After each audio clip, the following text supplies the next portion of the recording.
Kalau Habib Rizki wis kenyang dengan fitnah, wis wareg. Tapi subhanallah, semakin difitnah semakin terbukti kemuliaannya beliau. Masya Allah. Sampai dikatakan idza aradallahu nasra fadilatin ataha alaihi lisanu hasudi, lisana hasudi. Kalau Allah subhanahu wa ta'ala ingin menjelaskan, ya, ingin menyebarkan keutamaan seseorang, Allah memakai lisan-lisannya orang yang hasud untuk bikin fitnah. Setelah di cross check di ini ternyata nggak seperti itu nanti umat berbalik cinta kepada dia, keutamaannya semakin kelihatan. Ini saya sering ngomong, ini ya Habib, sampai di pertemuan ini cara Allah memperkenalkan ente baru umat manusia. Iya, yang orang tadinya nggak tahu siapa ini, ya yang diopinikan begini, disampaikan begini, ternyata nggak seperti itu. Dan sudah banyak, bukan dulu yang kemakan fitnah, ulama-ulama juga, bukan umat Islam awam kemakan fitnah TV nih. Jadi orang yang akhirnya mestinya dia cintai, dia dukung, dibalik. Sebaliknya orang-orang jahat dikesankan bagus. Ini di akhir zaman ini berita yang paling dipercaya oleh manusia, kata Rasulullah SAW, di akhir zaman berita yang bohong. Dan banyak dajjalun, dajjal. Apa dajjal? Pembohong. Jadi kerjaannya goro berita-berita ini, wah goro kabeh. Ojo ngrungokno iku, baca Quran isi karo Quran, hadis iki karo goroe. Ini yang pasti.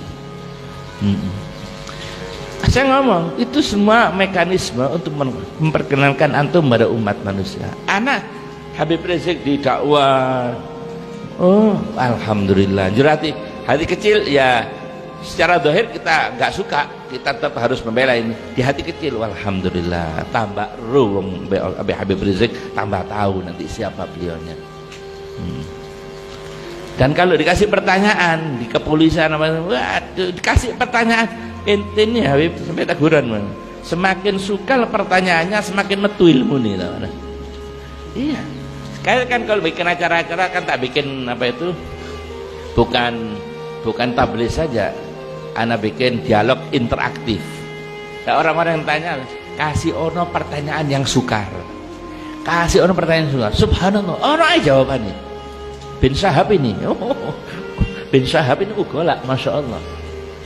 Bukan karena saya teman, saya jarang ngomong tentang Habib Rizik. Cek nih uang ngeruk karpe dewe wis. Nah, sekarang orang-orang tadinya nggak seneng, nggak suka, ulama-ulama. Jadi habaib kadang-kadang ya ada ngomong apa Habib. Mereka belum. Karena mereka masih harus hati-hati. Bukan karena nanti kalau sudah tahu siapa inti baru mereka perlu waktu. Karena ngomong nggak apa-apa. Bukan mereka nggak suka atau benci, enggak. Karena mereka belum tahu sebenarnya. Masih termakan korban media masih ya. Masih korban media. Subhanallah sekarang berbalik.